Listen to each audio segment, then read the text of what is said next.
Erev Shabbat Shalom Rabotai. We are continuing with our Mishna Yomi, Masechet Bava Kamma. We are up to Perek Zayin Mishnah Bet.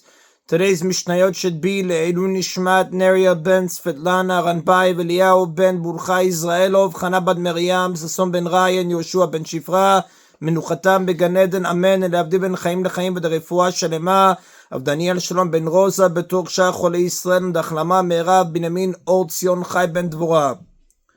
The Mishnah lists various cases in which a thief makes the fourfold or fivefold payment. Ganav al pishnaim, if someone stole an ox or a sheep according to two witnesses, v'tavach umachar al piem or al pishnaim achirim, and he slaughtered or sold the animal according to them, the same witnesses, or according to two others. Mishalem tashrumei arba v'chamisha, he makes the fourfold or fivefold payment. Although the witnesses who saw the sale or slaughter of the animal did not see the theft, their testimony is valid. The Torah states in the book of Dvarim, chapter 19, verse 15, according to two witnesses shall a matter be established, which implies that testimony is valid only when it is a complete matter and not a partial matter. What we say, davar v'lo chatzi davar, like the Gemara writes in page 70b. In our Mishnah's case, however, although the second group of witnesses did not testify about the theft, rather they testified only that someone slaughtered or sold an ox or a sheep, their testimony is a complete matter because they testified about everything they could have seen at that time. A testimony about the theft is certainly a complete matter, since the theft alone is enough to find the thief guilty and require him to repay the victim.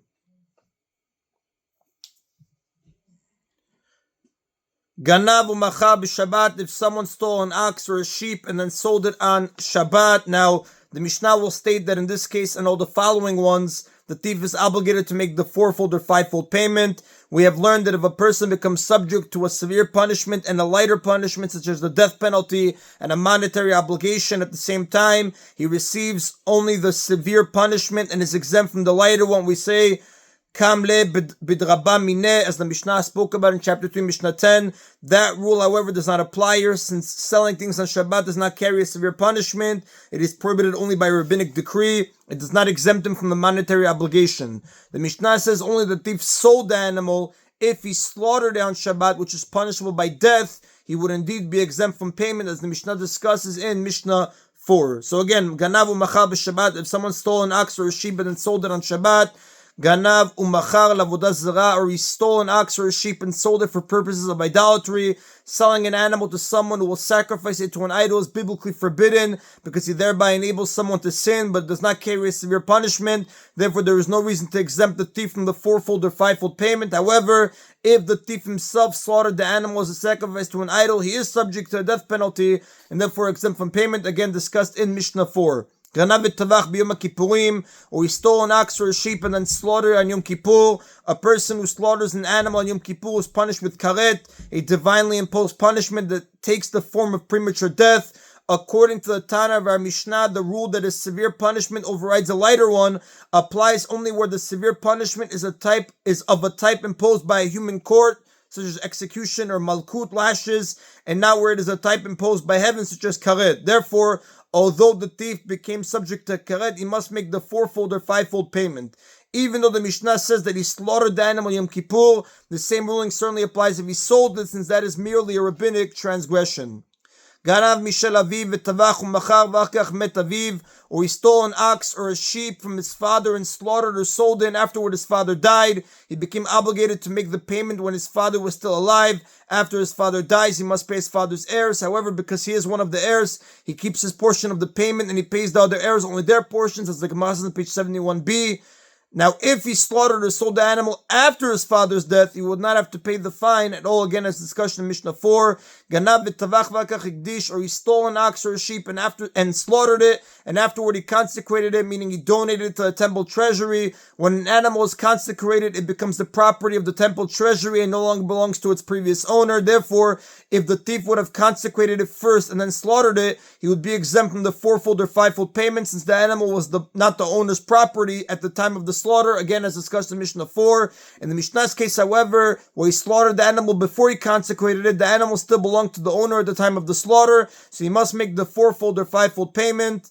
The Mishnah says only that he slaughtered the animal and not that he sold it, because after selling it, he can no longer consecrate it. In all these cases, Mishalem Tashlumei Arba v'Chamisha, he makes the fourfold or fivefold payment. Ganav v'tavach le'refuah, if someone stole an ox or a sheep and slaughtered it to use the meat for healing purposes, for medicine and not for food, or lechlavim, or he slaughtered it for the purpose of feeding it to dogs, hashochet v'nimtzat trefa, or he slaughtered it and it is found to be a trefa which may not be eaten. A trefa is an animal with certain fatal wounds or defects. Even if it is slaughtered properly, it may not be eaten, as the Torah discusses in the book of Shemot, chapter 22, verse 30. Hashochet chulin ba'azara, if he slaughtered a non-consecrated animal in the temple courtyard, making it forbidden. He stole an ordinary non-sacred animal and slaughtered it in the temple courtyard. The Torah prohibits eating or having any other type of benefit from such an animal. Mishalem Tashlumei Arba v'Chamisha, in all these cases he makes the fourfold or fivefold payment. Although the slaughtering did not make the animal fit to be eaten, or the thief did not intend for the animal to be eaten, it is still an act of slaughtering. Now the next Tana disagrees in the last two cases where the thief slaughtered a trefa or he slaughtered a non-consecrated animal in the temple courtyard.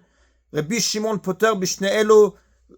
Rabbi Shimon exempts him from the fourfold or fivefold payments in these two cases, because according to Rabbi Shimon, an act of slaughtering that does not permit the animal to be eaten is not called shchita. Again, that's why his opinion is Rabbi Shimon poter b'shnei elu. Rabbi Shimon exempts him from the fourfold or fivefold payment in these two cases. Therefore, since, according to Rabbi Shimon, an act of slaughtering that does not permit the animal to be eaten is not called shchita, it cannot make the thief liable to the fourfold or fivefold payment. Rabbi Shimon derives from a biblical source that wherever the Torah mentions slaughtering, it refers only to an act that makes the animal permitted for consumption. The Gemara in Chulin, page 85a. Rabbi Shimon agrees, however, that in the previous two cases where the thief slaughtered the animal to be used as medicine or dog food, the thief must indeed make the fourfold or fivefold payment, even though he intended to use the meat for other purposes. The fact is that it may be eaten by people, and therefore he has performed an act of shchita.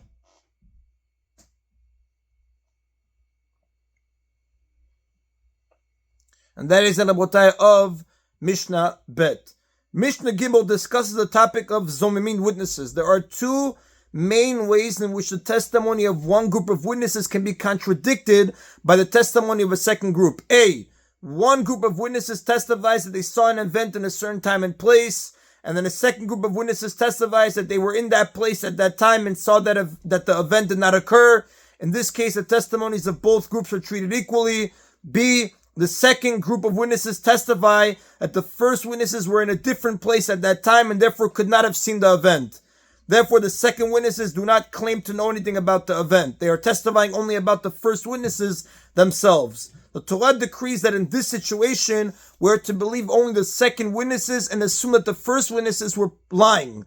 These lying witnesses are called zomimin, plotters, because they plotted against the person whom they falsely accused. For example, one pair of witnesses say that they saw someone eat chalev, certain fats and other forbidden parts of an animal at a certain time and in a certain place, and another pair of witnesses say you were with us in a different place at that time. The first pair of witnesses received the punishment for eating chalev, which is lashes. The Torah, like we said, the Torah decrees that the zomimin receive the same punishment that the person they accuse would have received. Since they tried to have him punished in that matter, the same punishment is imposed on them. This is a verse in Dvarim, chapter 19, verse 19.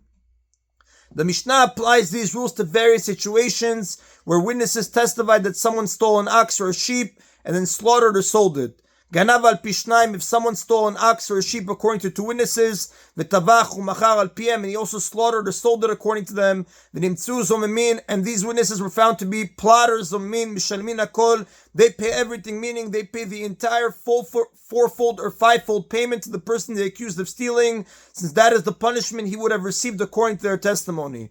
Ganav al pishnaim, if someone stole an ox according to two witnesses, v'tavach u'machar al pishnaim mechrim, and he slaughtered or sold it according to two others, elu ve'elu nimtzu zomimin, and both these and those were found to be plotters. Harishonim mishalmin tashlumei chefel, the law is that the first ones who testified about the theft make the double payment, v'acharonim mishalmin tashlumei shlosha, and the later ones who testified about the slaughter or sale make a triple payment. The first witnesses pay twice the value of the ox because they accused someone of stealing, which would have obligated him to pay double. The second witnesses pay 3 times the value of the ox because they accused them of slaughtering or selling it, which would have obligated him to pay an additional 3 times its value, the second part of the fivefold payment. The Mishnah refers to an ox as the Rav explains, in which case the thief pays fivefold. If the animal were a sheep for which the thief would pays only fourfold, the first witnesses would have to pay twice its value, and the second witnesses would also have to pay twice its value. The Mishnah's ruling applies only where the second pair of witnesses was found to be zomemin, plotters, before the first pair. In the reverse case, where the first pair was found to be plotters before the second pair will not have to pay anything. Once the court discovers that the first witnesses were plotters and rejects their testimony, it has no evidence that the accused person stole the animal at all. He might have bought it from the previous owner. At that point, the testimony of the second pair that he slaughtered or sold the animal becomes irrelevant, because it no longer obligates him to pay anything. Therefore, even if the second witness is later found to be plotters, they do not receive the punishment of plotters. If only the later witnesses who testified about the slaughter or sale were found to be zomemin, but the first ones who testified about the theft were not found to be zomemin, the thief makes the double payment, and the later witnesses make a triple payment. Since the testimony about the theft is valid, the thief must make the double payment, but he does not make the additional triple payment because the testimony about the slaughter or sale was rejected. Rather it is the plotters who must make the triple payment. Even if only one of the later ones who testified about the slaughter or sale was found to be a plotter, so two witnesses say regarding one of the witnesses who testified about the slaughter or sale, you were with us in a different place at that time. They do not say this about his fellow witness, but the second testimony is rejected because only a single witness remains of the second pair. Therefore, the thief no longer has to make the additional triple payment, and both of the later witnesses, including the one found to be a plotter, are also exempt. The thief must make the double payment because the testimony of the theft is still valid. He is exempt from the additional triple payment because the court has only one valid witness attesting to the slaughter or sale. These are monetary matters for which at least two witnesses are required. As far as the witnesses are concerned, even the one who was found to be a plotter is exempt from payment because the rule is that a plotter witness is not punished unless his fellow witness is also a plotter. Even if only one of the first ones who testified about the theft was found to be a plotter, but all the testimony, both the testimony about the theft and the testimony about the slaughter or sale is invalid. Because if there is no theft, there is no slaughter or sale. Meaning, since we do not know that he stole the animal, because only one of the two witnesses to the theft remains, the fact that he slaughtered or sold the animal does not obligate him to pay anything. In this case, therefore, the accused person and both pairs of witnesses are exempt from all payments. The accused thief is exempt because only one valid witness testified to the theft. The witnesses who testified about the theft are exempt because only one of them is a plotter, and the witnesses who testified about the slaughter or sale are exempt because they are not plotters. And even if the later witnesses were found to be plotters, they would be exempt because once the testimony to the theft has been rejected, their testimony about the slaughter or sale is irrelevant. And that is an Abotai of today's Mishna Yomi. Everybody should have an Erev Shabbat Shalom. Baruch Adonai Le'olam. Amen v'amen.